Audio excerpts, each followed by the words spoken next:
Hey everybody, this is Brett with Indie Comics Dispatch and broadcasting from an undisclosed location deep within the Milky Way galaxy. This is broadcast from the Dispatch.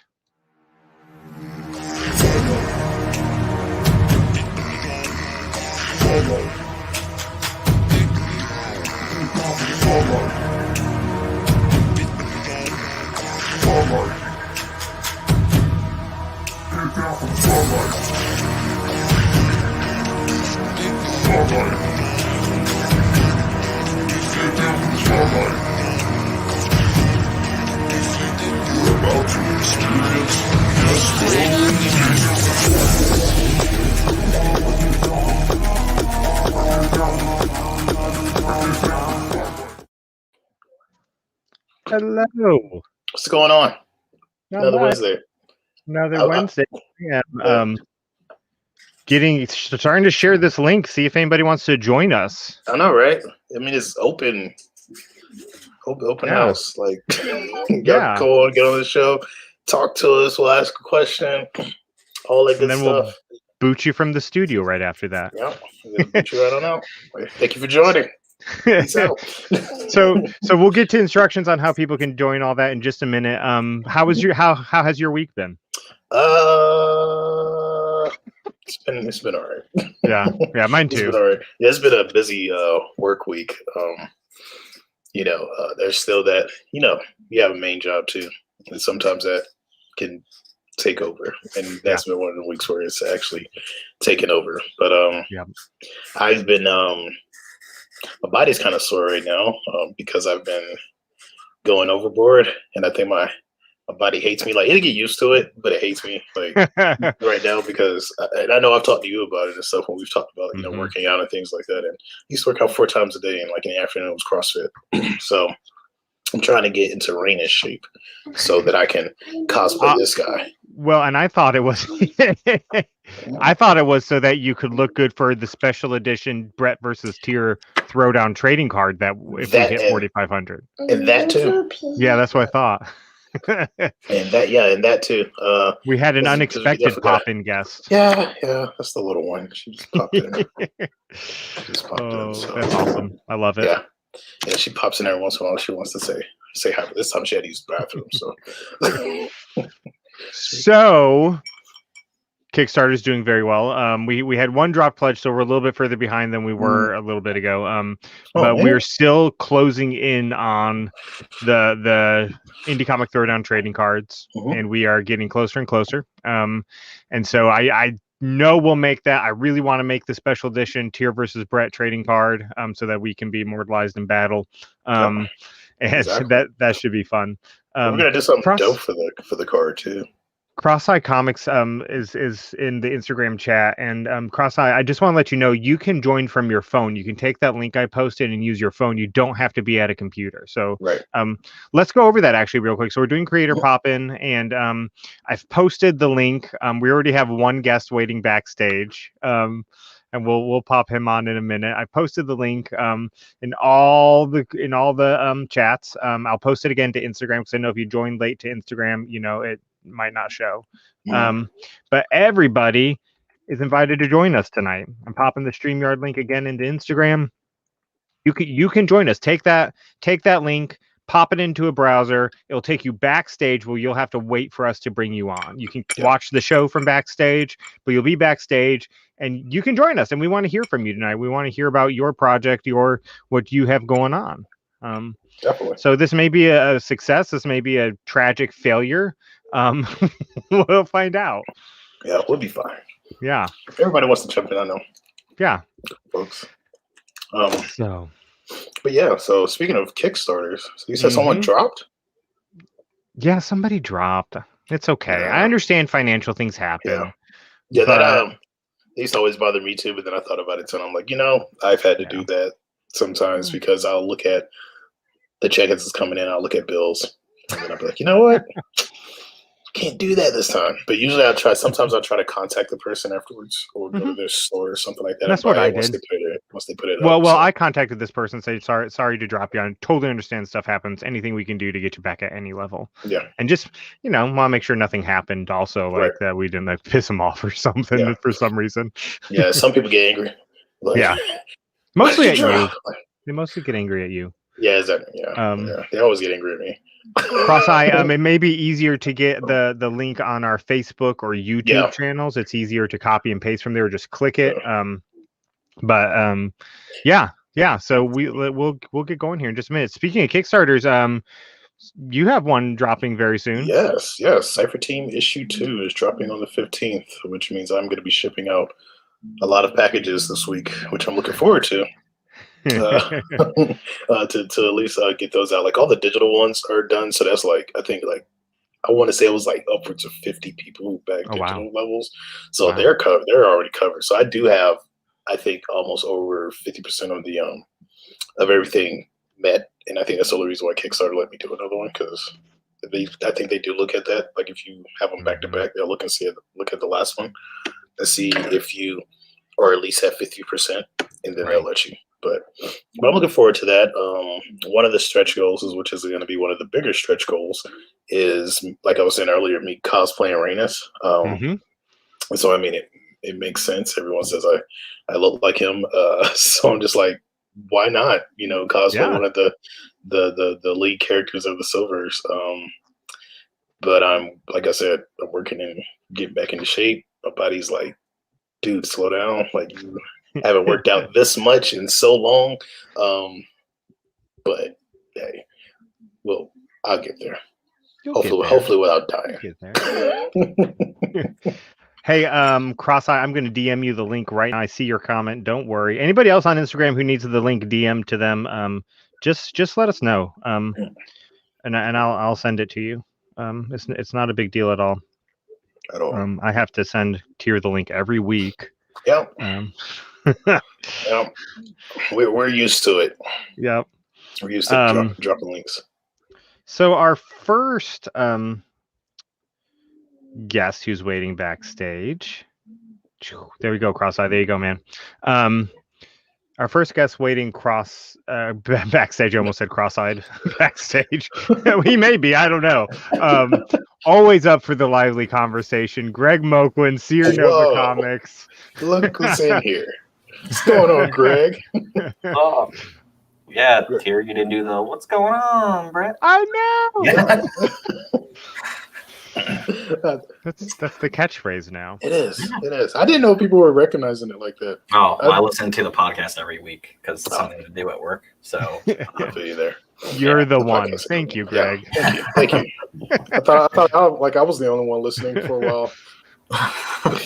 No, our listenership is growing every week. I'm so happy for it. If you're watching the live stream, be like Greg and listen to the podcast too. We release them a week after the fact, after the show, so you're not listening to the same show. While you're cleaning your house, while you're driving, while you're drawing, anything. While you're supposed to be having an important conversation with your kids, just whenever. In case John from Encase Comics says so that's what Greg looks like in real life. Yes, this is Greg, Seer Nova Comics, contributor to the Indie Comics Dispatch newsroom. Greg, what you got going on, man? There's a Kickstarter that I'm promoting. I'm not part of it. Heavens Decoded.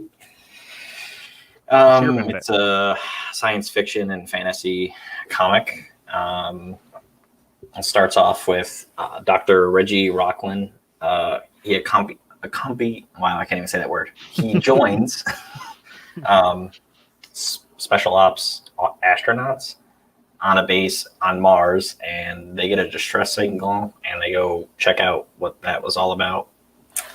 And so Reggie gets a little in hot water, and he has to figure out what's going on with these dragon space pirate things. So. Doing some space stuff. That's what I'm talking about. Yeah. And I have a sci-fi comic myself coming out maybe next year. So. Okay. Well, tell us a little bit about that while you're here. Yeah. I guess this is the first time I mentioned it. Spoilers. Dun dun dun. It's called Mittens, Space Pilot, and it's literally my girlfriend's childhood cat, but it's like Rocket Raccoon, but it's a cat. Yeah. And he actually is connected to all of our other comics that are going to be out. I'm putting that out way ahead of time because it later will connect into the other universe of things that I have going on. So very cool. And we just reviewed Ink and Scales, 2 first issues, and I will say first issues are always hard on the review because you go in knowing nothing about them. But you did pretty well, I say. Thanks. So tell us about those and tell us where people can get those, and tell us a little bit more about your platform too before we boot you out of here and go on to our next guest. Get out. So Ink is about a tattoo artist that he's just a regular tattoo artist, and then one day he thinks he's in a dreamland, but it's more like a nightmare, and he is burdened with this task that's life or death. So he has to get to a certain location or within 72 hours or he dies. So yeah, it's a very, I guess, fast-paced comic because it's like 20 pages. I wish it was longer, but like I had nothing else to write for that. Yeah, it's a good preview issue. Just don't go into it thinking it's a full issue 1 because it's almost like a preview issue 1. But it's great. I mean, you have everything you need in there. I enjoyed it, and I can't wait to see where issue 2 goes. Yeah, I am going to do a little lettering fix for just one word. I feel like Jerome might not charge me for that, but no, it's literally one word. Like Jerome thing. You realize you're like, oh, that's misspelled. I know I've done that before. Yeah. When I do the next print, I'll change stuff. It says Japan, but it's going to be the actual mountain that we actually named for the location that he actually goes to. Okay. So, and then the other one is Scales, which is about a rich kid that goes on a family vacation, and then he's burdened with a very misfortunate destiny. Poor Eric. I mean, his name's Eric in the book, and I was just like, poor Eric. This kid's going through some shit. He does actually really hate his stepbrothers, and he's fictional. So. Oh, well, very cool. Well, tell people where they can read them and how they can sign up for the platform. So if you go to SierraNovaComics.com, if you're not a member, you can sign up for free. It is free, but you can also pay $4.99 a month to be a Sear supporter. So it's kind of like buy me a coffee thing, but it's not. It's just on our website. And you get like behind the scenes stuff of like our video game that's coming out and a whole bunch of other stuff, progress on all of our comics.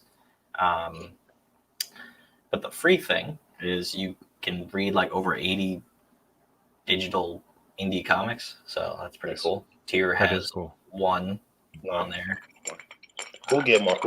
He always mentions that. I think that's a dig every time too. Yeah, I think it's he's either doing one or two things. He's either like digging on me because I only have one up there, or it's like his self switch.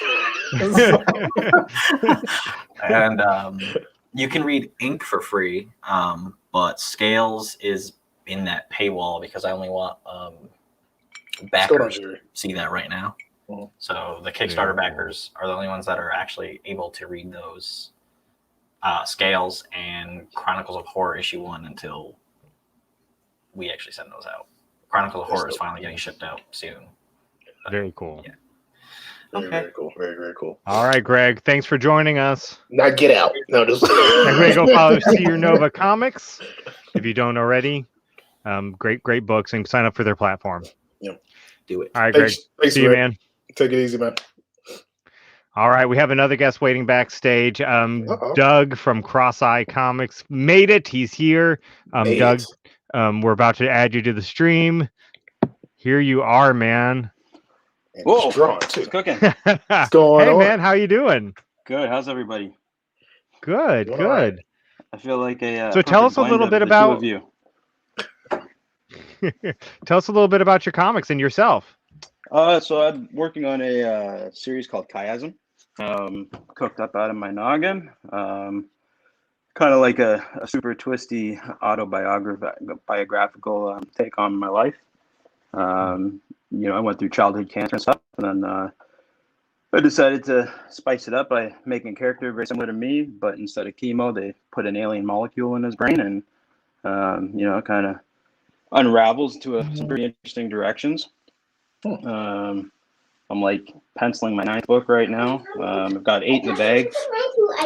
I'm using the Comixology platform to post everything. Just having a blast doing it.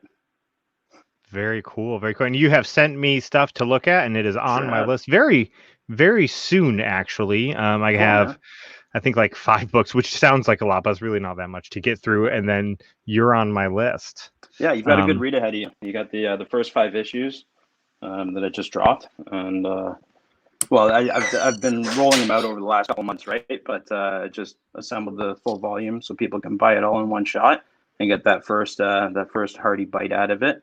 Nice. And then we've got the other three completed issues are lined up for the next few months over the summer. So if you like it, you can keep reading. Nice. Very cool. So tell us what got you into comics, into creating your own comics. Basically being bored in the hospital, man. It's going to be a drum that I continue to beat as I go through this cool journey. But I was diagnosed at 4 or 5 years old, and spent a lot of time out of school, and hooked up to things. And so I remember meeting the dude who showed me how cool it was to draw biker mice from Mars, and it kind of spiraled from there. Being up in Canada as I was growing up, it was kind of a limited shot in the direction of accessible comics and stuff like that. So out of high school, I got into tattooing. That kind of took me into my next decade of professional lifestyle, and things shut down, and I was able to focus on things and kind of try to build a different empire for my family to grow and thrive off of. And this is just the right time to pursue something. Very nice. Very cool. I love it. Yeah. Great story. Yeah. So the something kind of cool is I was diagnosed with a brain tumor, and that atrophied my optic nerve. So I'm legally blind. The common joke is there such thing as illegally blind? And the stupid answer back is only if I'm caught driving, right? But it's kind of it ties into my comic book story, because I grew up loving the artwork of comic books, but I was always at an arm's length from being able to connect to the stories because I couldn't read the bubbles, right? So it was kind of cool to first I was my first print copies I kind of hand lettered at a bit of a Neanderthal's readability so that you could see it from across the room, but I had to sacrifice conversation points and story, right? So I readjusted, and I saw how diverse the Comixology platform is with the guided view, and that's kind of been my steering factor to get it all, for the people who want to really dive in and connect everying. Cool. Really I was actually gonna ask that, since you said that was like one of the things that disconnected you with comics because you couldn't read the bubble. I was curious, like, is that something that you try to integrate within your comics? And I think you kind of already answered that when you said you make totally the bubbles a little bigger. So that's absolutely cool. Yeah, for sure. And then plans with great success would be audiobooks, right? Like I've been checking out all the Marvel stories and stuff like that on Audible. It's pretty incredible what they're doing with all those shows. Yeah, don't know if you guys would check that out. Yeah, I've seen them. I know they did it, and then I know. I think DC did something kind of similar. What was it called? Mm-hmm. Telltales or something like that, when they had it was similar to that, kind of like an audiobook / motion comic type of deal that they had going on. Yeah, the Wolverine stuff drew me in first, and I was like, it's it's everything that little blind Doug wanted when he was a kid, right? But it's pretty cool. It's nothing's held me back in life, and I think just kind of forging into a brave new world of art critics and story lovers, is it's the time for it. We're at such a cool age for accessibility and internationalism, right? Where it's like, we're shaking hands across countries right now, and there's no reason why you can't scan pencil work and send it to American offices and stuff, right? So exactly. That's how all my comics are made. It's a global connection for all my comics. So I agree with that. It's kind of no excuse now. Yeah, exactly. Yeah. You want to do it, you can do it. Just do it. Absolutely. Yeah. That's really cool. Yeah, so it's been pretty cool. You guys are doing pretty incredible stuff with your Kickstarter, eh? Yeah, thanks. Thank you for asking. Thank you. Yeah, we are. I'm blown away. Tier and some other people are like, "You're going to do it easy." I didn't know.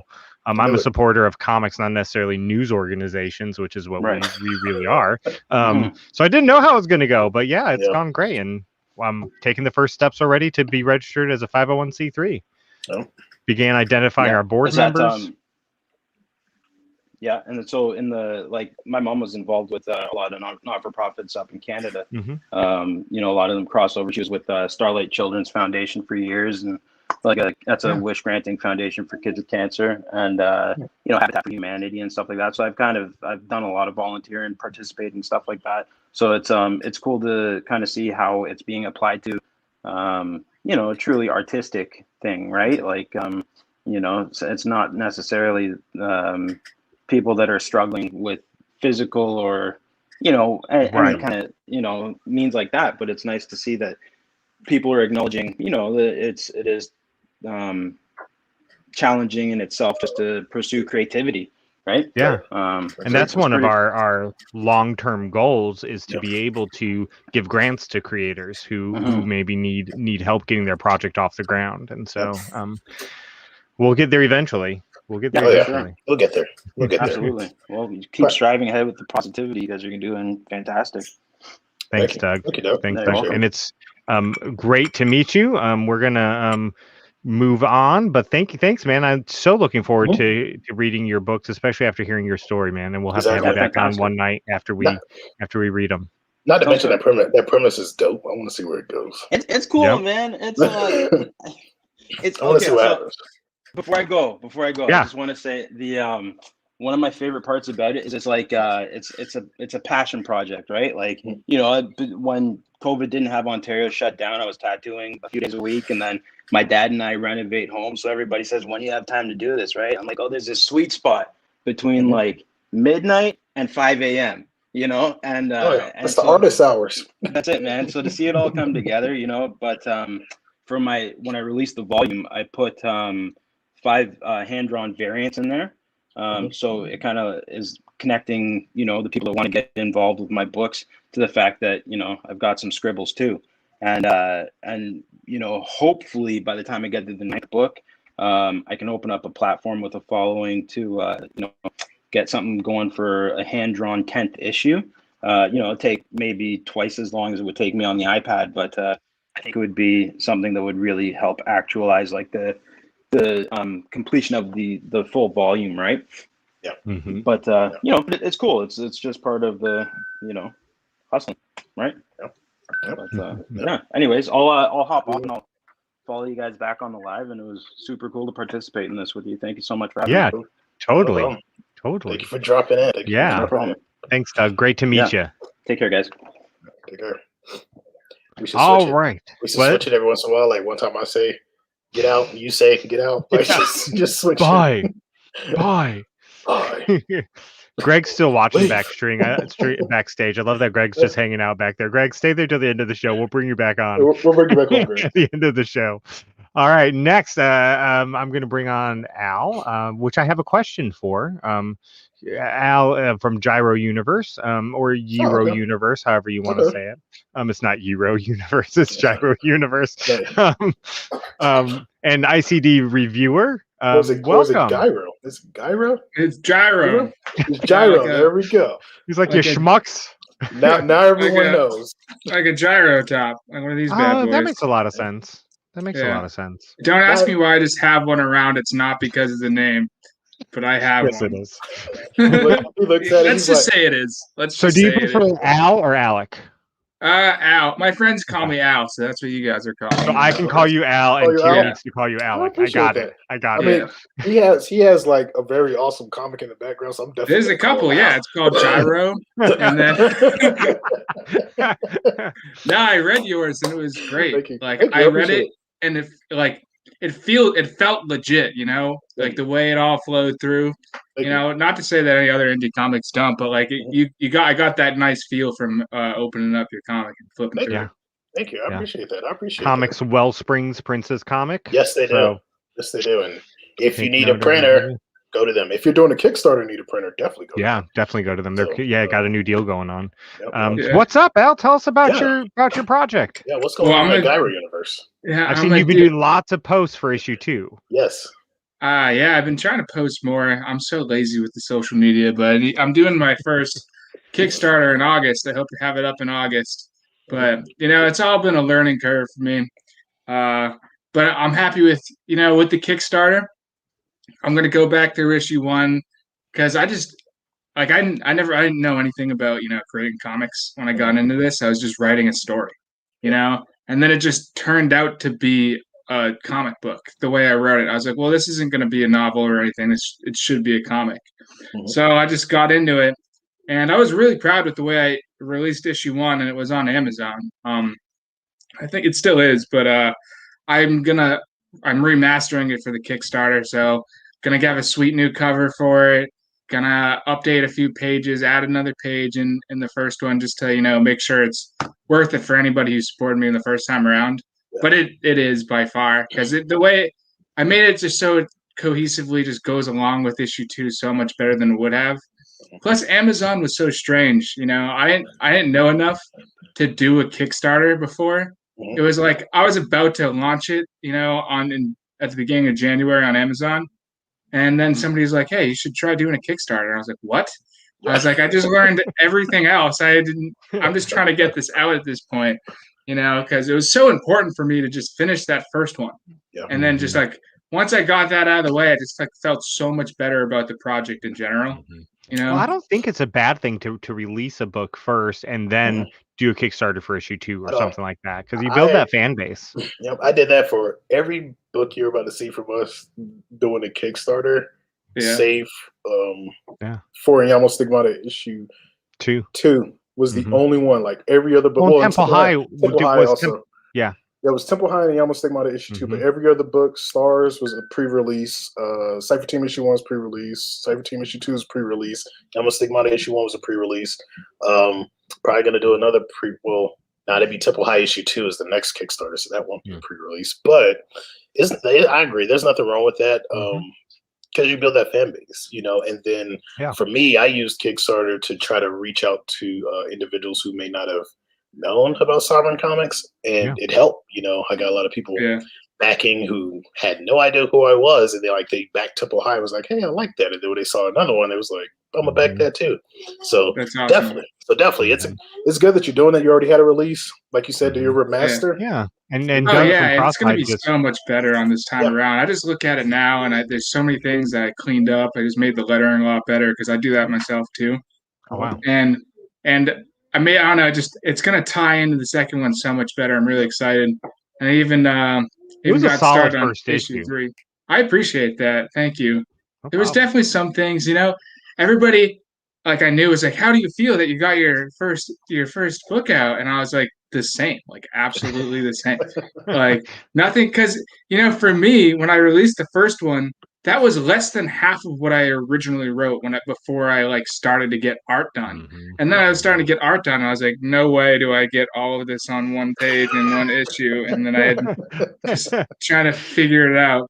So I was lucky enough where the story stopped good at 30 pages, and then I could pick it back up in issue 2. But I'm at least happy now. If once both get out, I'll have that full story, or at least a completed first 2 issues that people can get into. Where and this is just any comics, whether you're big press or not.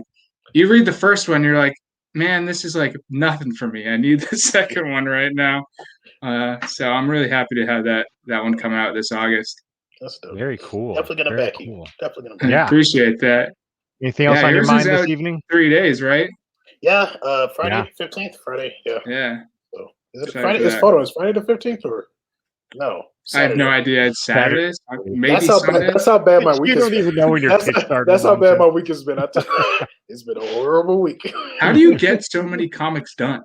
You do so many. He's been doing them for years. That's part of his secret. I cry a lot. Okay, true. I summon little worker imps to work on comics in the corner. Now, for me, I started writing the stories first. Like I said before, I've been working on the Cyber Comics universe since 2007. So there's a title that created all of this, and there's like 40 stories in there. Like I wrote them, by hand. There's like 40 stories, and it's not even. I haven't even released it yet. It's gonna get released. I can't release it because there's too many. There's a huge freaking spoiler in it that if I released it now, that'd be my punchline. Everybody would know what's going on. So I can't release it yet. I gotta wait till we start getting close to that part happening, and then I totally get that feeling. When I first started writing, I wanted to write like what now is like scheduled to be like issue 20, and I was like, but if you just knew what's gonna happen then, so I couldn't do that. So like now I started way before I thought I was, but. It's just so funny where it's like, man, just wait for like issue 3. Even that's when you guys are going to be hooked. Like, that's what I tell people all the time. I'm like, in creating them, it takes a lot of patience, because I did want to just jump and just like, I'm just going to say everything, and then I had some folks who read it and they're just like, no, I want to follow the story. Let it slow burn and let it happen. So that's just been okay. Well, I'm gonna stick to that and just been doing it with my stories. Like some folks like to. Dump everything into issue 1, and there's no problem with that. Like if that's your style, do it. I'm not that type. It's issue 1. You might be like, okay, that was good. What's next? And then you read issue 2, you're like, oh shit, what's gonna happen next? So if you're doing that, like I know I definitely have to get my hands on your books. So I appreciate it, man. You're not going to be disappointed. I love a slow burn story, one that like takes me to the end, and then I'm like, man, I need the next one because I feel unfulfilled. Dude, the way I think you need to think about creating them is you need to think, not to be like a New England fan here, but you got to think how Tom Brady thinks about Super Bowls. The best one is the next one. That's how it's going to be. So, and plus, once you get out of the first one, it's like just writing it feels so much easier. Yes. Like once you get the first one out. Yeah, every time I finish a script, I'm just like, it's done. I can only imagine that the first issue would be like the hardest until the last issue. Yeah. Those are going to be the 2 hardest ones. Because you want to put everything in your first issue, and you kind of don't. You kind of don't spread it out, but. That's the reason why even with Temple High, like I was rather shocked with that because it was so many pages, and I'm like, man, I hope I don't give too much away, but I didn't. Everybody was like, "Where's issue 2?" I'm like, okay, I did it right. How many pages was it? I think Temple High issue was like 36 pages or something like that. Okay. Yeah, because I know Yama Stigmata issue 2 is like another 36 pager that I did. So. Yeah. Hey Al, we got another couple people waiting, but tell everybody where they can tell people where they can follow you.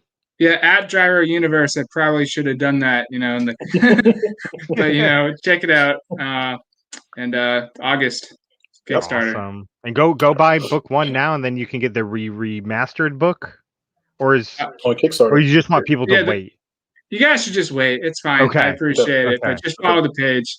And when you're ready, like tag us when you start promoting for it.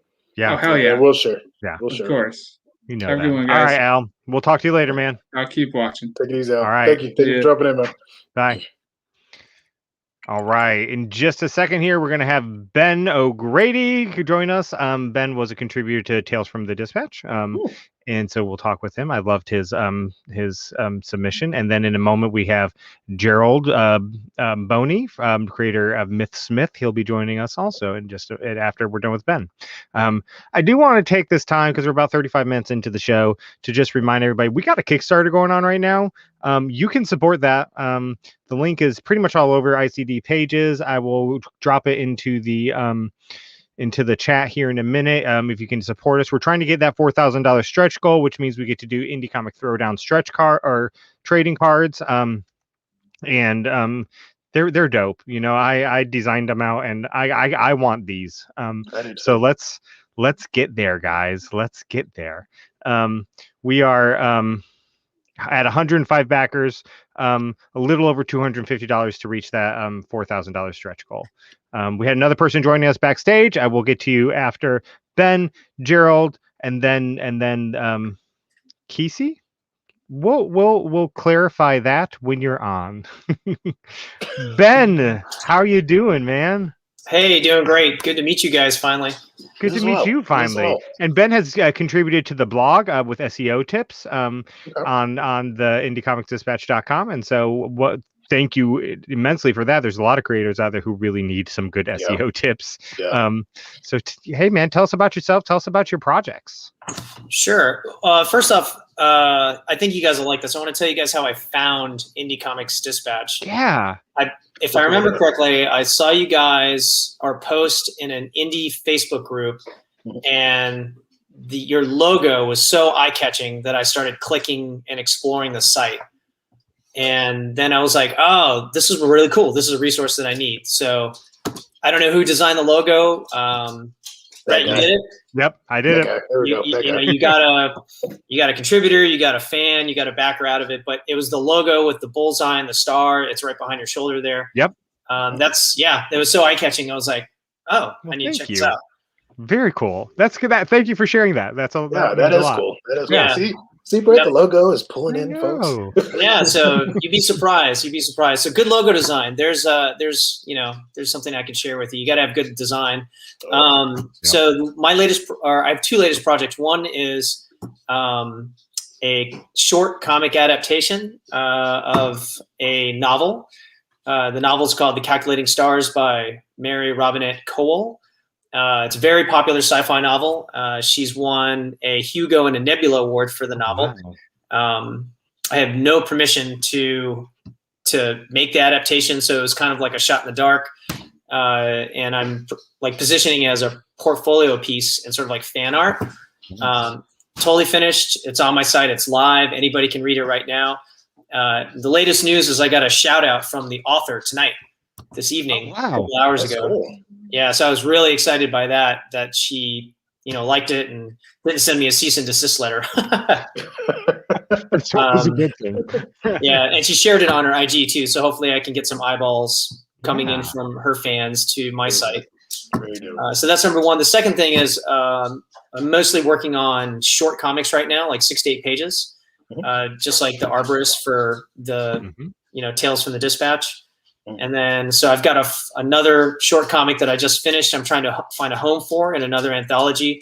It's a sci-fi manga I did with the same artist as my previous, and I'm really excited by this one. This one's like really fun. It's got mechs, it's got monsters, it's in full color. It's a lot of action. It's got some humor into it. More like classic manga, whereas my previous comic was like, much more serious adaptation. Yeah. So this one's completely done also. And I actually have a link I can share. I don't know if there's a way to share or chat it to you guys, but if anybody wanted to read it kind of on the sly, I could share it out. Yeah, totally. Drop it in the chat. And I have to say, The Arborist was one of my, I probably shouldn't say it because there's a lot of stories, but The Arborist was one of my favorite stories in either of the volumes of Tales from the Dispatch. So if you haven't gotten it yet, go download it. Snowyworks.com. You can find the links to download it for free, or you can back the Kickstarter and get it physically also. It's such a unique, different story, totally not what you're expecting, and the art in it is beautiful also. So who was your artist on that? Yeah, so the artist is David Mong Batista. He's from Spain, and amazing artist, just absolutely incredible artist. I found him also in a Indie Comics Facebook, and we hit it off really well. We're close to the same age. We have the same interests. I've worked with him on 4 different comics, and that relationship has kind of gotten easier and better and smoother with each comic. We almost have like a shorthand now. Like a lot of creators talk about having a shorthand with their art team. So my latest script, it was very easy for him to translate it because he doesn't speak English that great. So he had to translate it. And we worked together, to get the art laid out and all that stuff. And the last one like worked really well. So yeah, great artist. He also colored it. First comic of mine, he's colored. And then I used Robin Jones as our letterer, and he's an amazing letterer. I highly recommend him as well. You got a couple fans in the comments, Alex from Gyro Universe, and then Dan Schmidt both said that Arborists were great, and Alex said he voted for it in the contest. So way to go, man! Awesome. If I voted in the contest, I would have voted. Thanks for saying so. No problem. I definitely So tell people where they can catch you. Did you have a question, Tier? Oh, I was just saying that one story he was talking about that he's working on, or going to be working on with the mechs and the monsters and stuff. I'm just glad to see there's more mechs coming into comics, because like I to me that's just dope to see that more. So definitely. I'm a huge mech and zombie fan and nerd. Like, you know, I grew up watching Robotech and playing BattleTech and stuff like that. So if I can ever get mechs into a comic, like, I will definitely do so. But yeah, I'll forward the link. Anybody can read it. You know, the mech is a major part of the setting. And I think it's a lot of fun. Very awesome. Yeah. Too awesome. That's awesome. All right, Ben, tell people where they can follow you, where they can catch your work at, your website, all that good stuff. Yeah, so website is benogrady.com, just my name, benogrady.com. And you can find me on Instagram at DreamCatDJ. You can see the name and my handle there. So yeah, please stop by. Do you mind if I ask you guys, what are you guys drinking? Are you guys drinking scotch? I've always wondered that. So whiskey. Yeah, whiskey right here. I have Maker's Mark tonight. What do you have? Okay. Maker's Mark, same thing. We're 20. I was always curious about that in every podcast. I was like, those guys are having a good time. I wonder if they're drinking like scotch or whiskey or bourbon or whatever. That's awesome. Yep. Usually it's one of those. Perfect. I can't bring gin up here. If I bring gin up here, it's going to be a too fun episode. I did drink a martini for the Spy Thriller night. That was my one deviation. I remember. All right, Ben. Thank you for contributing to ICD. Thank you for contributing to Tales from the Dispatch. Everybody go follow Ben. Great guy. Wonderful comic work. I'm looking forward to following along as you progress. Thanks for having me, guys. Appreciate it. All right. Thank you, Ben. Thank you for coming on. All right, we got a couple people still backstage that we're going to go through and get to. If you're out there watching, we're doing Creator Pop-In Night. You can go to the any of the links on any of the social media channels and get a link to join us, and you can join us live. You'll be taken backstage, where you'll have to wait for your turn, but then we'll pop you on and we'll talk. And so we will get to everybody that's at least waiting right now. We just had 2 more people joining. Ed Davis and the Count of Monte Cristo just joined. Cristo, I always say Crisco because like he's cooking something and he's shaking his head backstage. But I am so excited to talk to this next person that's waiting, Gerald Boney, because I love Myth Smith. Gerald, welcome, man. I'm so glad. I'm excited. Like, I'm really excited to have you on because I love your work. Hey, man. Thanks for having me on. No problem. So glad to finally be on. That means I can take my pledge back since I've been on. No, don't do that. We'll give a whole show to you. Pledge was to get on, so I know. Whole show, not just 5 minutes. So tell us a little bit about yourself and about your work. Gerald Boney is my name. I write comics. That's pretty much it. Creator, writer, letterer, self-publisher. I'll say that again. Tell us more about Myth Smith and the concept behind that. Myth Smith, supernatural adventurer. He's like a couple 100 years old. He's greatly influenced by, I don't know if you guys ever read Zombie from Milestone. Yeah. I got Indiana Jones. I usually say like he's a combination of Shaft, Indiana Jones, and Hellboy. Okay, that's one. There's a lot of influence right there. Old Dungeons and Dragon cartoon, of course, all mythology, and wives' tales, fairy tales, fables, whatever you want to call it. That is cool. So the thing about myth is, like, there's an extra dimensional realm called Next Door. Everything we've ever imagined lives over there. Next door is where magic comes from. All magic, from all cultures. They don't necessarily know they're tapping into that dimension, but they are. So everything we've ever made up is over there. Mother Hubbard, dragons, African mythology, Asian mythology, everything. Dopeness.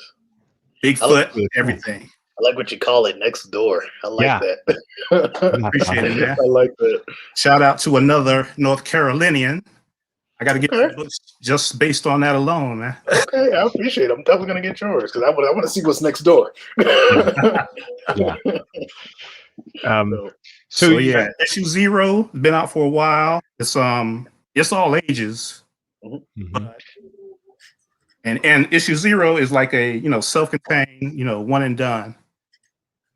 Then he has a 4-issue mini series, and issue 1 of that is out right now. Okay. Hoping to have issue 2 out last year. I'm trying to put out at least one a year, but my colorist is moving kind of slow. Oh no. But hopefully that'll be out in a few months. He just sent me 5 pages last month, so he's nice. He's finally getting on it. But the 4-issue mini is, I wouldn't really consider that all ages necessarily. It's got some 4-letter words, and I don't know, some people might be offended by the gore or whatever. Yeah. So 17 and up, I always say for the mini series. But if your kid likes Myth, give him issue 0 and then tell him to wait till he's 17 for the rest. So how did you get into creating comics, Gerald? Oh man, lifelong comic head, man. Before I could even read, I know, you actually interviewed me a few months ago for the website. I'm gonna say the same thing I said. My brother was a comic reader. My friend Joe, I grew up with, who's a couple years older than me, lived a couple houses over. But my older brother was 6 years older than me, and we shared a room growing up. So even before I could read, there was always comics there. So I'm just flipping through, loving the art. He's telling me stuff. He wasn't precious about his books like some people are. He didn't take care of his books at all, and neither did I at first when I started collecting. But I always had a wild imagination. The youngest of 3 and my older siblings, me and my brother shared a room, but we didn't really hang out outside of that. You're 16, you're not around a 10-year-old. So, and then, like I said, my friend Joe, he happened to be in the comics too. So we used to make up characters, act out the adventures. And as we got older, stopped acting out the adventures, but I was still making them up. And I was always writing, and it's always been something I wanted to do. Finally took the plunge. My first book, issue 0, came out in 2014. And I've got another book, Double Dose. First issue features Myth Smith. Okay. But each issue features a different character. Okay. 2 stories by 2 different artists in every issue. Issue 2 is, I hoped to have it out by now, but other creators, I'm just a writer. Yep. Sometimes the other creators are. So I don't know when that's coming out exactly, but I'm excited about the next character to show up too. It's a female character. Very cool. But that book allows me to, because I've always created characters, so that book allows me to, showcase different characters, and I don't have to necessarily make a whole the graphic novel or whatever. Yeah. That's really cool. Really, really cool. Them, and see if folks like them, and then go from there. Yeah. Nice approach. Well, Gerald, tell everybody where they can follow you, where they can get Myth Smith, and where they can get notified when that issue 2 drops. Yeah. Follow me at MythWorld Media, pretty much everywhere. There's an E at the end of World. MythWorldMedia. Media.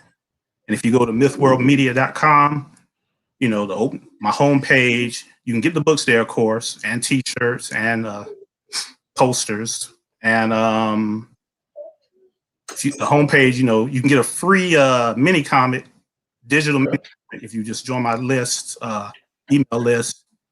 And also, bottom of the page, links to every social media. Okay. Find me on. Very cool. And we're looking forward to having you on. I watch you guys every week. I may not comment every week, but I do watch every week. Thank you. I appreciate that. As long as you're watching. Yeah. That's dope. Totally. We're looking forward to having you on for a full show very soon after the campaign wraps up, man. Yeah, definitely. Peace out, man. All right. Talk to you later, Gerald. Easy. Join. For real, if you guys don't know, I really liked Myth Smith. It spoke to something in me, my nostalgia or something from my childhood. He's right. It's like Indiana Jones meets Shaft meets. It's just really good. I think that's Indiana Jones, Shaft, and Hellboy. Yeah, and Hellboy. Like, that's one hell of a combination. It is one hell of a combination. It's a good read. It's a good read. Gonna bring our next guest on, and you can tell us how we pronounce your name. Yes, Kelsey. Is it Kelsey? I couldn't see it in the little preview as well, but now that you're on screen, I see it better. Yeah. Kelsey, welcome. How you doing? I am marvelous. I just had dinner, so I'm even better. That's awesome. How are you guys doing? I like the stream so far. Great. Well, welcome. We're glad to have you. Tell us about yourself. So I am Kelsey Crawford. I am a comics creator. I do all of the things with comics. I write, I draw, I do the letters, all of it. Awesome. I am also a character designer at Neverending. Oh, awesome. Yeah. So, yeah, I'm a comic artist and a character designer, and I just make art. I am still in recovery mode because my comic, The Legend of Jamie Roberts, just had a Kickstarter for Volume 1, collecting chapters 1 through 4 in one trade paperback. Nice. The rewards are still being fulfilled, but the last day of the Kickstarter was like a couple of weeks ago. While that was happening, there was an anthology that I was a part of, Less Than Secret, a cryptid anthology that I did a short story about the Mothman for.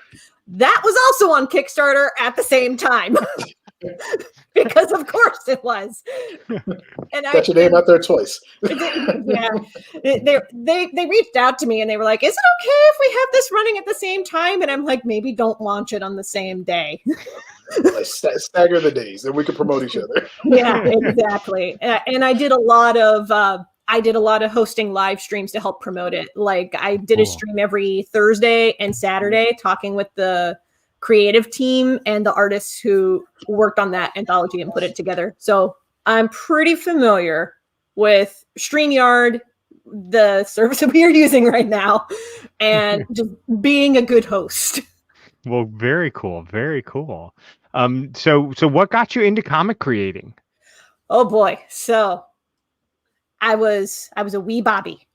I was maybe 12 years old at a middle of nowhere public library. And all of a sudden, I see a volume for Gundam Wing Endless Waltz episode 0 on the shelf. And I'm like, what is this doing in a library with a town population of 200 people? And I got it and I read it and it blew my mind because I was like, wait a second, comics can be more than just Sunday strips. That's awesome. I have been hooked ever since. That is so cool. So what was the first comic you created?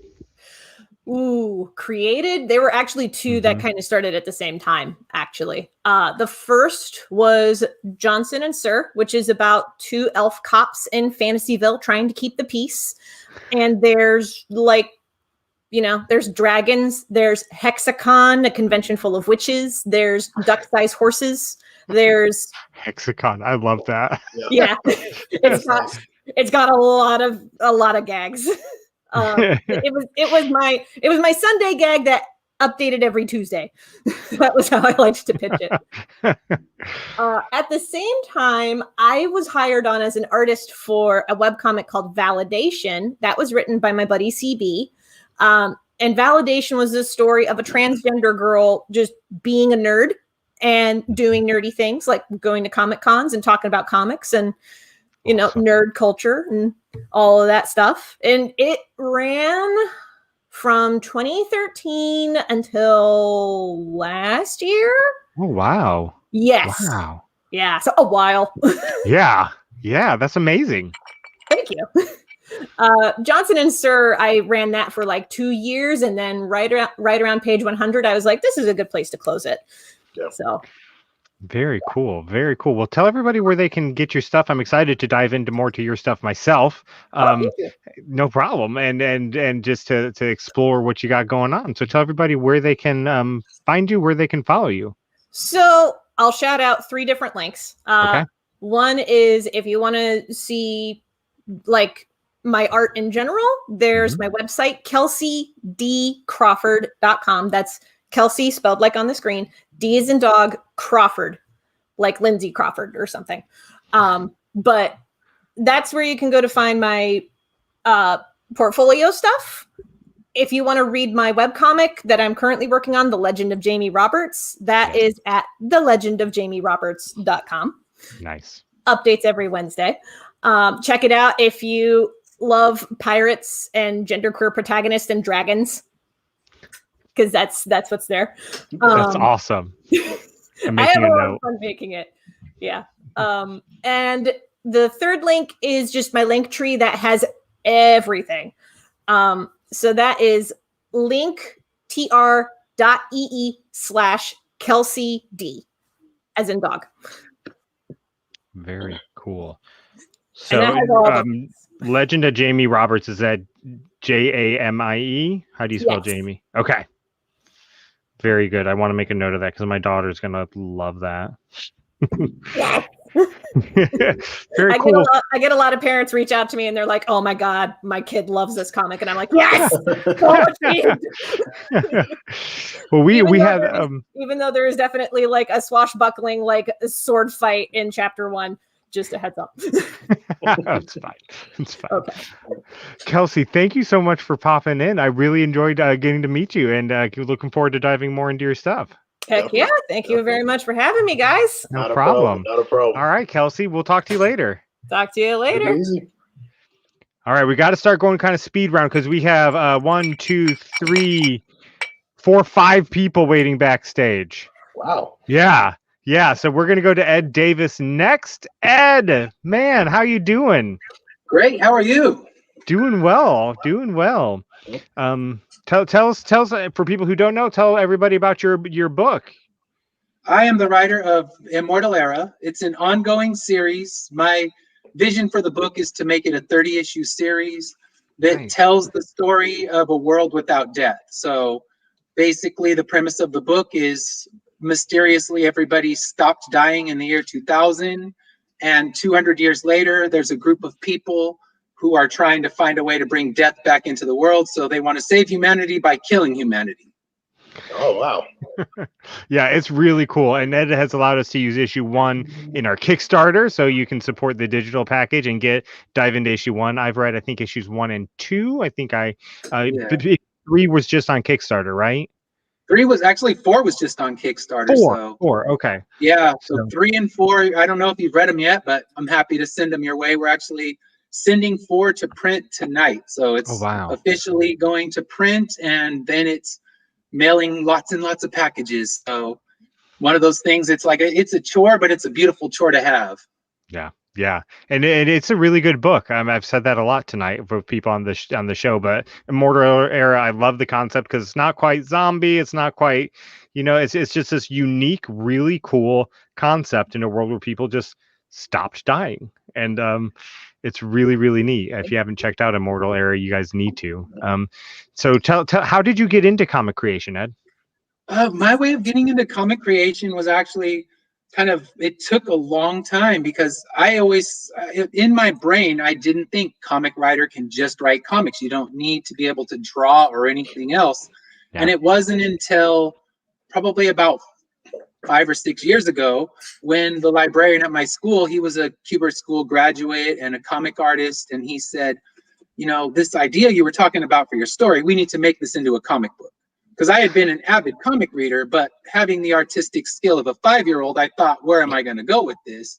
Didn't realize you can actually just write a comic book. So that's where the idea kind of sprung. So I just went online and researched, how do you write a comic script? And realized there is no one way to write a comic script, and you find a way that works for you. So I just started working with it and scripting it and drafting from huge notes that I had from years and years of writing this as what was originally going to be a novel trilogy, but just loving being able to bring it into the world as a comic now.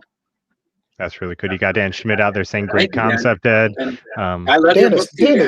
Dan is so supportive. Dan is so supportive. His book is killer. It's so good. I read the review on your site and said I got to get this book. It just sounds like it's right up my alley, and it was. I mean, it's a great read. I want more. Yeah, it's one of those rare books that he sent me to review, and I bought it after I reviewed it because I was just like, this is so damn good. Yeah.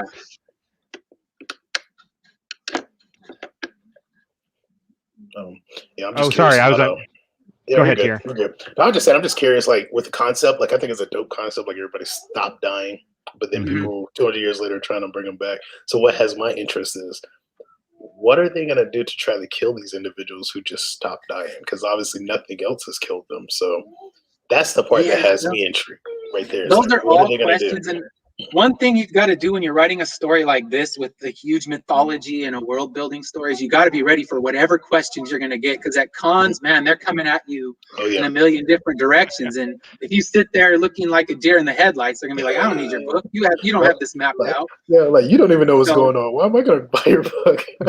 Yeah, we find out what happens with the people. I mean, nobody dies and cells just stop dying. So you can't really... You can take people out, but killing is pretty hard. But we find out what happens when a body becomes useless, what happens to that body. So that's something that will start getting revealed. So every issue I like to reveal something to the mythology of the story that kind of tells you what's happening with, overpopulation. How are they dealing with that? Well, if you read issue 3, you see the way that they deal with overpopulation. So I try to move the story ahead, but also fill in backstory as it's going along so that people can kind of know what happened for that 200 years where we don't know anything about it, what was going on in all of those years. So by the time we're done, we'll have, hopefully all the questions answered and, just tell one big long story. Because I was really influenced by, Neil Gaiman and Garth Ennis, the people that were just writing one collective story. It wasn't your monthly adventure story. It was intended to begin and end in a certain way. So I wanted to tell a story like that. Nice. That's really cool. Nice. That's really cool. Well, Ed, tell everybody where they can find you and follow you. Right. If you want to follow me, it's all the social media under Finish Line Comics. And then the website is finishlinecomics.com. There's a web store on the Finish Line Comics website that will eventually have all 4 issues for sale. Right now it has 1, 2, and 3. And then as soon as I'm done fulfilling the Kickstarter, issue 4 will be up there as well. Very cool. Very cool. Well, Ed, thank you for popping in tonight. Oh, thank you so much for having me. No problem. We look forward to having you back on the show sometime soon. Oh, yeah. Sounds great. Definitely. All right. Cool. See you later, Ed. Take it easy, Ed. All right. We got a few people here. I'm going to go Aaron next, and then Fogbreaker. I saw you had to leave and you're back, so don't worry, you'll be after Aaron. And then we have Maxwell Bristol, and then Ben from Frontier Forever. So we will get to everybody here and then go from there. All right. Sir, tell us a little bit about yourself. I do comics and the rights and the words in the papers. Frequent guest of the show, Aaron from Catalyst Comics Studio is on. Aaron, tell us a little bit about what you got going on, man. Yeah, man. So for us, we have Tilt 4 coming up. Uh-oh. I cannot wait. Uh-oh. So Tier's got to get his voice ready for some preview. Yeah, we got to make that teaser trailer. And then the motion comic for issue 1 will be coming out in June, July. Yes. I don't know. Things are kind of being played with right now, pending certain stuff. But we're moving forward, so it's looking like it's going to be an August release probably for the book. That's really cool. And then Paradigm 2 is going to be right after that. About damn time. Right? God, Matt. But apart from all that, we have A Bullet for the Road, which is a short story that I'm working on. That's going to be ready fairly soon. I might even put that out before the campaign.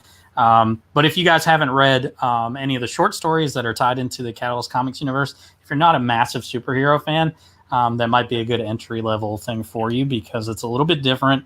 There were Silhouette Shadow Games, which was modern day, kind of like he's a merc. I mean, I don't know how else to describe it. He's hunting somebody with superpowers. And then we had Fire by Night, which was a medieval, pretty much if the thing I based it off of is if like Firestorm was a medieval knight, so based off of that. And then this A Bullet for the Road is about two brothers who are both able to manipulate kinetic energy in the sense of like if someone shoots a bullet at them, like they can manipulate the movement of that bullet.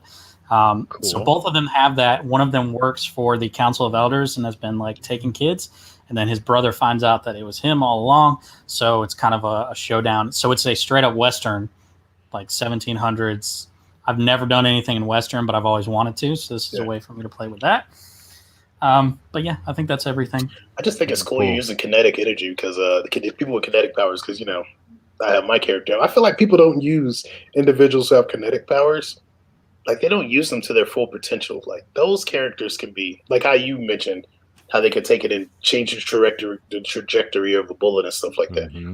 Yeah, all man. That's kinetic. And, like, you see it in comics sometimes. They're just like, oh, yeah, they can just absorb energy. It's like, no, there's more than that. See, I like doing it. I like doing it in a short story form because I can just say what the bullet does rather than like I need my artist to be able to do all this stuff. To draw it. Yeah. So if you guys want to get deeper into like the world building stuff, then that's where all that stuff is.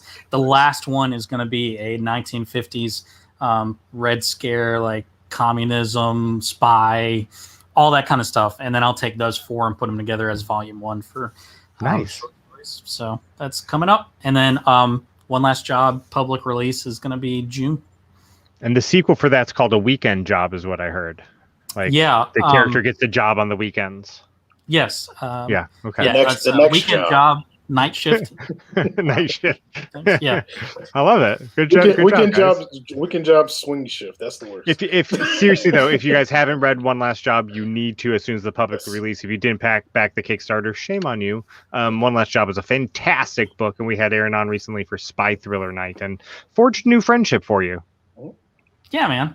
Thanks a lot. No problem. He sent me a shipment today. Got a UPS alert. I'll take it. That's very cool. I do have a question about Tilt 4. So what is Tilt going to be riding on with the sandwich this time? Bro, Tilt is so angry in Tilt 4 that there are no sandwiches to be had. There's no sandwiches. No sandwiches. Man. I mean, that's not my Tilt. That's not my hashtag. Not my Tilt. There's a lot of brutal fighting in Tilt 4. I think like the whole last half of the book is like the fight. So it's the most fighting I've ever written in a comic, but I can't wait to see it. Yes. Kind of all. Yeah, I'm gonna, just so you know, the next page, because I've been showing you guys like a couple of the things. Mm-hmm. Next page, and this is a spoiler for nothing because I don't know how many people will care. But Till just straight up throws like a VW bug through a window, just like straight because he's so bug. Mad. Yeah, just a VW. Throws a window. That's like the most random car to see thrown in the comic. Like it was the first car that came to my mind. Like that was the only one that I wanted to see thrown through a window. It's usually like a sports car or 18-wheeler, but a VW bug. I appreciate that. Yeah, man, throws it right at somebody too. All right, hilarious. I just want to say hi for the most part. Thank you, sir. On such a great campaign. That's not even done yet. It's not even done yet, and people can still contribute. Brett and Tira are super nice, but I'm not as nice, and then Matt's less nice than me. So Matt and I are keeping track. If you know, I mean, never mind. Go ahead. Bye. Bye, Aaron. We'll have you back on for ICD and Friends Mega Edition night at the end of this month. We're definitely gonna need drinks for that. Yep. All right, we kicked Aaron off, and now we are ready for Fogbreaker Studios. Pulling you up now, my man. Hello, welcome back. Thanks for having me on. Welcome. I'm happy to be here, man. I feel welcome. Good. Well, good. You know, you guys are like Southern, like you feel like home a little bit. So I don't know, man. I'm glad y'all got to have me on. I didn't see it till like the last minute. I wanted to jump on and at least say hello. Yeah. Maybe talk about some mini you're comics good. a little bit. Yeah, you're in line in front of two other people. So you had great timing. Maxwell Fantastic. And Ben, we guys are going to get to you guys in just a second. Just keep hanging out, watching the show backstage. We'll get you. So Jason Alexander, Fogbreaker Studios, mini comic bundles. Man, you got so much going on. Tell us about everything you got going on. So we're like 6 months in now on the mini comic bundle campaign. It's 12 months. each issue is limited to 250 copies. They won't be printed again. So we're trying to, really get our names out. And it's been like building a universe. There's been so many different stories. It's like, as I wrote these, they just kind of took on a life of their own. And it's like Aaron is just, his artwork just keeps getting better and better. It really is.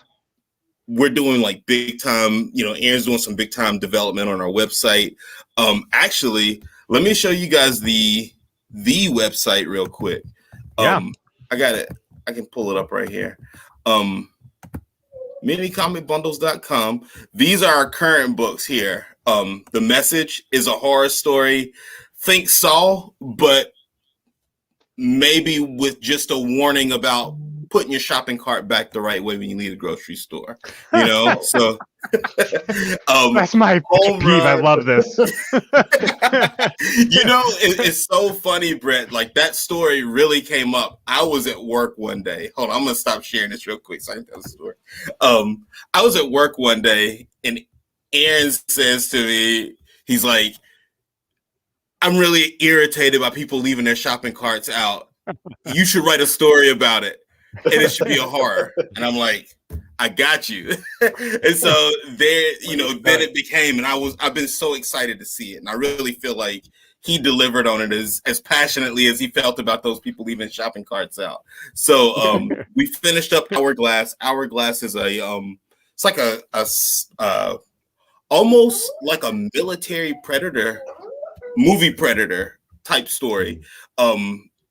It's been a blast, and it was just kind of a story that Aaron was not real crazy about at the beginning, but it became this thing that I think is going to have a life beyond the minis. So, and as we're getting closer to the end now, I say the end because it's right in the middle, but we're starting to think about like what comes next, and we're developing webcomics for our annual subscribers. So subscriber content should be going up real soon. I'm actually writing a few flash fiction stories that'll be up there that are just prose stories. And in the background, I'm working on my story called Ransom Notes. It's basically a religious horror about my upbringing. So I'm very, very excited to get that out because that's been brewing for quite a while. But that's pretty much what we're up to, man. Still keeping the tool sharp, always ready. I'm always looking for new opportunities to write because it's a blast. I've really taken a shine to writing horror. So I'm really into like seeing where that goes. Well, you guys do a great job. You guys do a great job. And if you guys aren't signed up for Mini Comic Bundles, you can go to minicomicbundles.com. I'm a subscriber. You should be. Yes. And you can subscribe. Yeah. We put 3 free books up on the website. Oh, wow. So people can get an idea of what they look like. And we're just so proud of the quality of these. Like, this is like a full-time book cover, and Aaron's killing it. These like 1/8 size. So each of these books here, I won't go into them because I want everybody else to have some time, but all 3 of these are on the site to read for free. The bundles are $5 a piece. You can sign up for $5 a month, or you can pay for the year and get subscriber access. Because you've been subscribed to the halfway point, Brett, you'll get subscriber access to the webcomics and the flash fiction that's going up. So like, I think we're kind of doing it at once you hit that $30 mark, that's when you'll have full access. But if you get them, you'll love them. I'm pretty confident that you'll keep getting them. So it's this great little surprise in the mail every month. It's awesome. It's a great concept. I'm surprised as y'all are, man. But thank you again for having me on, guys. Keep up. No problem, man. Congratulations on all success, guys.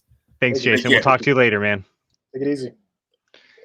Always fun to have on the show, and always the life of every party. Maxwell Bristol, how you doing, man? What's going on, man? What's up, man? I'm an alumni now. You are. I'm an Indie Comic Dispatch alumni.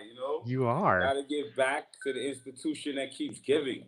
Now you're gonna be a 501(c)(3). Now you get donations and all of that stuff. Tax write-off because we got to write off. Times is hard.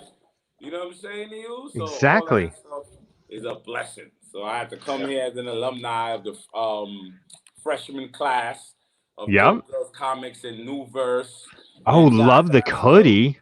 Reach out to, got the new hoodie, showing off the new Kickstarter Yeah. swag. Okay. So graduated from Indie Comics Dispatch, launched my first Kickstarter. Me and Dope Girls Comics, another one of my freshman classmates. So we got a nice new hoodie with the sparrow. She's making her entrance in issue number 3. We got a little swag here. I had to get bigger than CNS because you see CNS over here. I saw it back there. Free promotion over here. Mm-hmm. So let me show you. Oh, and Reggie, you got Afro Boy and Puff Girl. You got Reggie Byers back there too. Bro, that's my favorite right there. Mine too. I love so Reggie big, Byers. I had to beat him. You see that? So I had to make it so I am now bigger. We're boys. So Wilson, if you're watching, you need to. You know how the boys cook. We're just stupid little boys. So I had to get bigger than him. So what you gotta do though? What you gotta do though if he sing you one that's like a 24 by 36, like just huge. What you gonna do? Yeah. You know what happened? I was gonna go online and get the regular, but there's a printing shop right by me. I'm by Brooklyn College. The guys in there are so cool, and it was just like boom, boom. They did one for me. It looked so beautiful. Man, run them. And it was just like sporadic on the moment. I had just got the money from the Kickstarter. I just gave Dope Girls. And I passed by the printing shop. I was like, oh, gotta get the people stuff, man. Let's start getting the people stuff together. Got the hoodies coming in, T-shirts for the higher tiers. So, you know, we're over here working, trying to do some stuff. Tell everybody about your book, man. The book is good. Ink is going out to be colored right now and lettered. And then we will be sending it to go get printed. So that's the last piece of the puzzle. I'm just trying to make sure I have everything else done so that when I get that finished, it just print and then ship out to everybody. You know what I'm saying to you? So hopefully by July, I gave myself, you know, everything be up there. Dope Girls Own is coming along good. You know, she's in her ink and color stages as well. So, you know, everything's coming along good. God is good. You know, everything is running smoothly so far. And congrats on your Kickstarter. Thank you. I will be donating soon, but I being a Kickstarter pro now after my first one, you gotta make sure you give alerts and you gotta know how to balance your checkbook because they don't take it out 30 days. So I learned in the pandemic. I backed so many books. I have so many guys' books. But when they came out, it's like they all came out in the same day. Like, and I was going like, what the hell? You know what you did? You backed all the books in October. You're not supposed to do that. I've been there, man. I've been there. I'm like, yo, let's go to Crystal. Like, oh man, I gotta get this Crystal. Oh man, what? Oh, who did what? What's all these Kickstarter charges? Yeah, and I'm learning from KO Abyss. I was talking to him, and he's doing his Kickstarter. He's doing really well. Yeah. And he puts after every post, you know, you don't have to have any money. You can share, you can post, and he explains to you how Kickstarter works. You can put the money in now, even if you're not gonna have it through informing the people. So every time you see somebody go up at bat, or I see somebody go to Kickstarter, I might promote them. But it's a learning experience, you know, learning add-ons, little stupid things you could have read, but it's your first one. You're overlooking everything, and you've seen how people are implementing it. Even the build-up to your Kickstarter, that gives you additional time frame on your time of being a maniac for 30-something days. But yeah, I was in everybody's DM multiple times. People screaming at me, yeah, you just messaged me. I'm like, shit, I'm sorry, you're just on the list. I forgot to take you off. It's like a marketing list. I was supposed to call all these numbers at a certain time, and you know, it was a hectic experience, but I learned a lot, man. I'm really glad you made the 5013C because that's exactly what you're doing, and why should you get the benefit of like, oh man, this guy. Like, and one of the cool things about being a 501(c) that we haven't really talked about yet is that you guys as creators, say you get too many books printed and you're having a hard time selling them, or you want to update the cover or something, you can donate those or even sell them to us at a discount and then get a donation receipt from us and take that as a tax write-off on your business taxes. Nice. So and then we'll take them and we'll send them out to our patrons to hopefully get you guys more fans. There you go. Now you have more swag and stuff to offer. It's a win-win. You know, it's a pro quo. You know, win-win. Yeah. I'm just really glad to see you guys doing your stuff. The content's professional. StreamYard is great. I love the way you use it. Yep. You were doing I had to learn from you how to do the switch over, the intermediary. I had a whole video of listening to Brett, like, oh, come on, Brett, slow down. But it's not you slowing down, it's just that I'm so lost. And you're doing a really good job, but when you're lost, you try to blame everybody. Nah, it's the guy teaching me. No, it's you, man. But I eventually learned it. Everything is just a great learning experience. Just to see all of this came out of the pandemic. You know what I'm saying? It's a beautiful thing. See, you guys are rocking. You guys are like, y'all are really a thing. Like, y'all are a thing. Like, it's like a Bennifer. Should we give you like a couple name? Like how they had Brad and Jennifer? Should it be like, Tret? No, that doesn't work. Tourette? Breer? Tourette is a good Tourette. There we go. Not Tourette. That's Tourette. That doesn't work. Honestly, that that's doesn't about work. how we act sometimes, though. So. I like Breer. Breer better. Breer. You like Tourette because you guys say random things. You like Tourette. I love it. I love it. Maxwell, thanks for stopping in, man. You are always just such a pleasure to have on and so much fun. I tune into your stream whenever I can before our show launches and just watch you and Lena go, and it's wonderful every time. No doubt, man. Thanks for having me on, and keep doing your thing. I'm always be in your corner. Y'all know that. Thanks, Maxwell. Talk to you later, man. Take it easy, man. All right, our final guest for the evening. This is it. This has been great, though. I've really enjoyed this. You never know how these are going to go. Yeah, thank you, everybody who dropped in. Like, thanks. Yeah, this is awesome. And again, I do want to. Maybe next week so we were supposed to do a clip show tonight, and I have a leg thing going on, and I had to go to the doctor, and I didn't have time to edit the clips down. So we decided to do Creator Poppin' instead, and so that's how this happened. We're going to do Creator Poppin' next week, but we'll see what happens. We may do it again. Who knows? I do want to mention once again, we have a Kickstarter going on. I dropped the link in the comments. So on the main platforms, Instagram, you got to go to our bio to click that link there to get it. We're just shy of 200. We're just a little over $250 until we unlock the next stretch goal. I really want this to happen because I really want these trading cards. And then the next one, y'all really want that. Card. I mean, come on, Tier versus Brett special edition trading card. I mean, we got 18 days to go in the campaign, so I know we'll make this 4K goal. I really hope we make the 4.5K goal. Our last guest tonight here, Ben from Frontier Forever. How you doing, man? Hello, gentlemen. How you doing? So we've gone back and forth a lot. We've reviewed.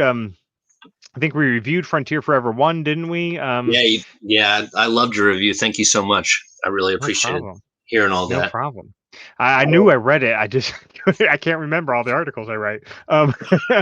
So tell us about yourself. Tell us about your book. And it's not only a comic book, but it's also a novel. I think I'm right in that. And so tell us all about it. It started as a novel, and it's on Amazon now. They actually released it at the same time through my first Kickstarter in December. And the one you reviewed, that's the first in a 6-issue series that is the prequel story to the novel. Oh, cool. And so then the next Kickstarter, the one that's starting soon, we've had some unfortunate delays recently, so hopefully by the end of the month, but maybe the month after, we have an anthology, which is the prequel. It's like the way deep history of all of that. It's a 11 story anthology. It's going to be 117 pages, I think. It's going to be fun.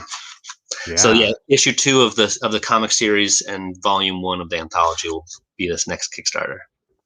Very cool. And issue 1 was great, and so I'm assuming there's going to be a catch-up tier in your next Kickstarter that people can get that issue 1. Yeah, at least this one will have the physical copies still. I'm not sure how many down the line, but hopefully all 6. We'll see.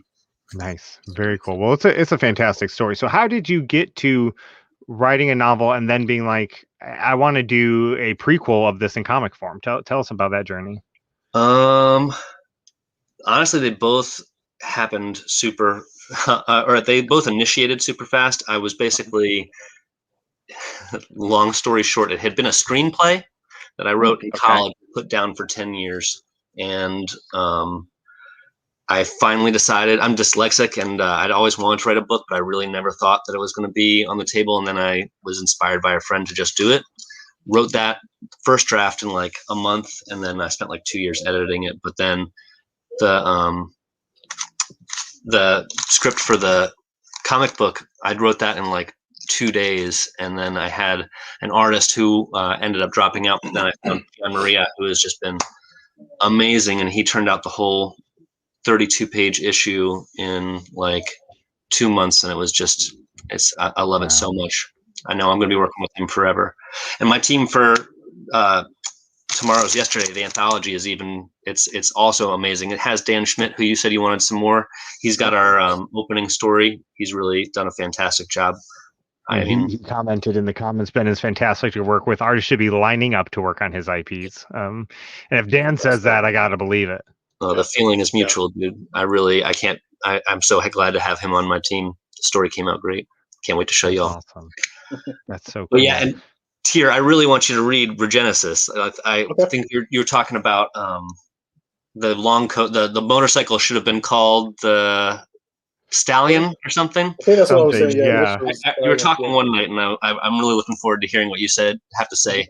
But Brett, your two criticisms were like, they made me so happy. You know, it's always great to get criticism. I really am one to hear it. And yours, I just like the two things you said were you wanted more of the beginning, and she's in a room alone for 4 pages. So the fact that you wanted more of that is just like, I could do that. I probably won't, but I could do that. And then the ending is supposed to be like a WTF moment. So I think I'm really looking forward to seeing the next issue. And now I feel like I have to. I didn't realize it was a prequel. The comic was a prequel to the novel, and so now I feel like I got to go buy the novel. Both of them drop in like the middle of nowhere. It's supposed to be a very jarring experience, no matter what. And there's a lot of similarities between. I don't think this is a spoiler. They both start with the birth of one of the marshals, the law enforcement marshal, and like the one in the book is investigating the disappearance of the one in the comic. Nice. So it's it was one of those pleasant surprises. You and Dan Schmidt both, you see people regularly kind of pop up in the comments and stuff, and so you kind of get used to seeing them. And then they send you their book, and you're kind of like, oh man, what if this book sucks? And then you and Dan both are just phenomenal at your craft, and they were both such a pleasant surprise. I'm so glad I didn't disappoint. You did not. I think that's like always like for us creators, the first thing that comes to mind, especially when it's done, because then you look at it, you're like, damn, what if no one likes this? You take a deep breath and you have to hold it in for a while. Yeah, exactly. Then someone orders it and you're like, oh fuck, like I want to sell this. So Ben, I always wonder, and I hate mispronouncing names, but I do it all the damn time. How do you say your last name? Krieger. Okay, I can remember that. No, I know. I'm definitely gonna remember it because it's close to one of my favorite horror villains, Kruger. So I'm gonna remember Kruger. Well, he's also the evil clone on Archer. I get that all the time. Very true. He is. Krieger? He is. Yeah, that's right. That's right. Well, that's awesome. Well, Ben, tell everybody as we wrap up this episode here. We're almost at an hour and a half, and it's been great having everybody on. You get to be the final guest. Tell everybody where they can follow you. Yeah, it was a good episode. Thanks, guys. I liked watching, and congratulations again on your Kickstarter. I'm glad to be on there. Mm-hmm. Thank you. But yeah, it's Frontier Forever. It's at Frontier Forever for Instagram, and it's the same on all social media. See, that word gets it. Yeah. Awesome. So follow Ben at Frontier Forever. Frontier Forever is the name of the comic and the novel. So you guys can go get that. And it's a lot of fun. You guys should definitely check it out. And follow that next Kickstarter when he drops the link. Ben, thank you so much for dropping in tonight. Thank you. Yeah, nice to finally meet you by face. Definitely. You guys. Yeah. All right. Thanks, Ben. We'll talk to you soon. Take it easy, Ben. Well, that was successful, I would say. If you're out there watching and you're like, hey, I wish we could have got on, send us a message. We may do this again next week instead of a clip show, because this was a lot of fun and very successful. And if you were on this week and want to be on again, I mean, what the fuck? Try it. Yeah, why not? try to catch us. I don't know. I think that might be a good idea, but yeah, because I wouldn't mind doing the clip show, but But this is fun. Clip shows are a lot of work, which I pulled all my clips, or didn't cut them even. I had them downloaded to cut, but somebody hadn't sent me his clips yet. But then I still had to cut them all. And so it has. I know. And then my leg just going crazy today. They're walking. I can barely walk right now. So it's good that this show is a sitting down show. Yeah, I'm sorry to hear that. Sorry to hear that. That's okay. The Maker's Mark helps. It does. It numbs everything. It really does. Ed says thanks for having me on. Let me pop that up there. Ed, it was great talking with you in person. I've watched a lot of your lives with other people, and it's great to have you on, and I can't wait to have you back on sometime soon. We have to have Dan Schmidt on soon. He is he might be our super fan. I love Dan. I love his work. We got to get him on sometime soon too. Me and Dan might have to talk about something. I think he did say something about wanting to draw something. So well, his art is good. His art in Worms Crawl In is fantastic. Fantastic. I've seen it. It's great. So everybody, I'm going to give one last plug for that Kickstarter. The link is in the comments, or if you're watching this on Instagram, it's in our bio. You can go to any of our Kickstarter posts on any of our social media platforms and find that link and help support us, help get us to that next stretch goal. We're not trying to be greedy. I just really want trading cards. Okay, maybe that is a little greedy of me, but selfish. These trading cards are going to be so cool, and each card promotes 2 different creators. I mean, how cool is that? Exactly. We'll have a set of at least 4, hopefully 5 trading cards coming to you if we meet that $4,000 goal. And if we meet the 4.5 goal, you get 6 trading cards because you get the special edition Tier versus Brett card number 0. But you want to keep that one in a sleeve. Yeah, because we're talking some cool stuff, some cool finishes for that one. So, yes. And we still have to decide what our battle is and how we're doing our superpowers. I know my superpowers. Speaking though of Indie Comic Throwdown, we have a current throwdown going on between The View and Balbino. I think I'm saying that right. I've only read it, and so that's how I say it in my head. So go vote in that poll on IndieComicsDispatch.com. Aaron has a great article being posted tomorrow, supposed to be posted today, but again, I had to go to the doctor this morning. That's my posting time. And so that'll go up tomorrow on IndieComicsDispatch.com, along with the new article by Greg Moquin, who was here earlier in the show and had to leave to go to work. Yeah. Some reviews too. Yeah, we got reviews coming. I've posted several reviews throughout the week. Go check those out. There are more coming down the pipeline. Quentin has sent me a couple that I need to post, and hopefully some more coming in too. Quentin is a machine. Quentin is a machine. And if you don't check out IndieComicsDispatch.com daily, you should, because we post stuff weekdays almost daily there for you. And one of the cool things about becoming a nonprofit is we can start sharing to sites like Apple News, Facebook News, Google News, and start appearing in those news feeds for you too. It being a nonprofit, it's not a requirement for those sites, but it does help.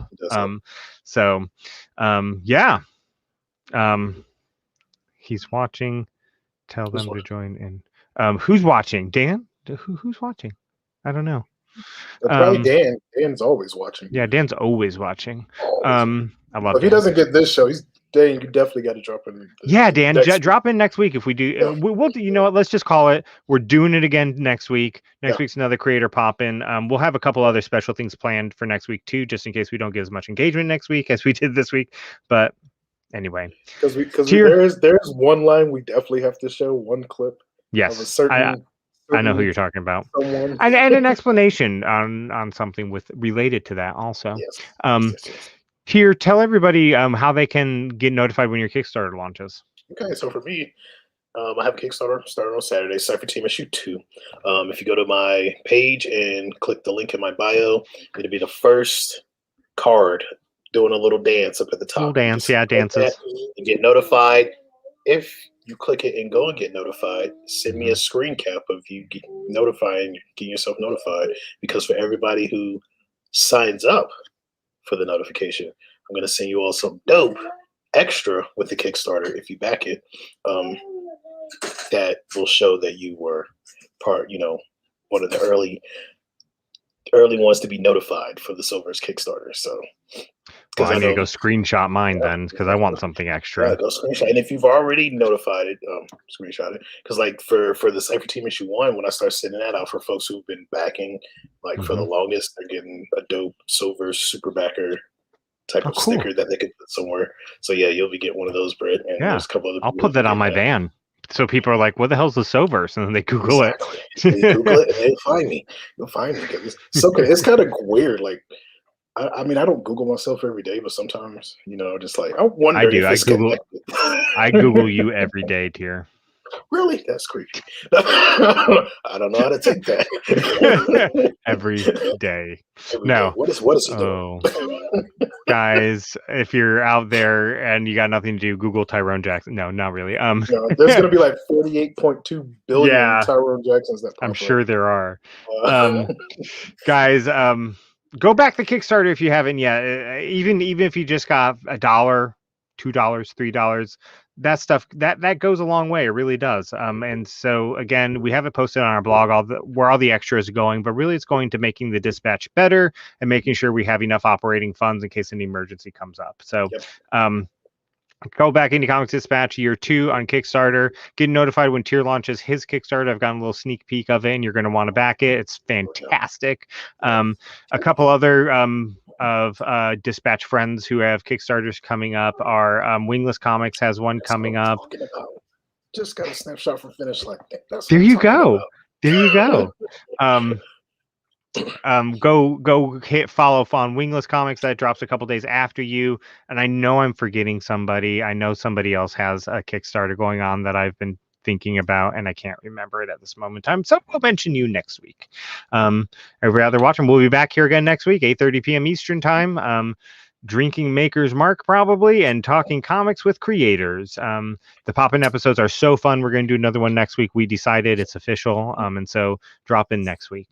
I'm trying to decide if I'm gonna drink Maker's Mark next week. I think I'm gonna save the beer that I have for the ICE Mega Edition, because I found this beer here is like a Mexican chocolate beer, so it's almost like mole, and it's spicy too, so it's like hot, freaking delicious. Wow! So I might save that for that show.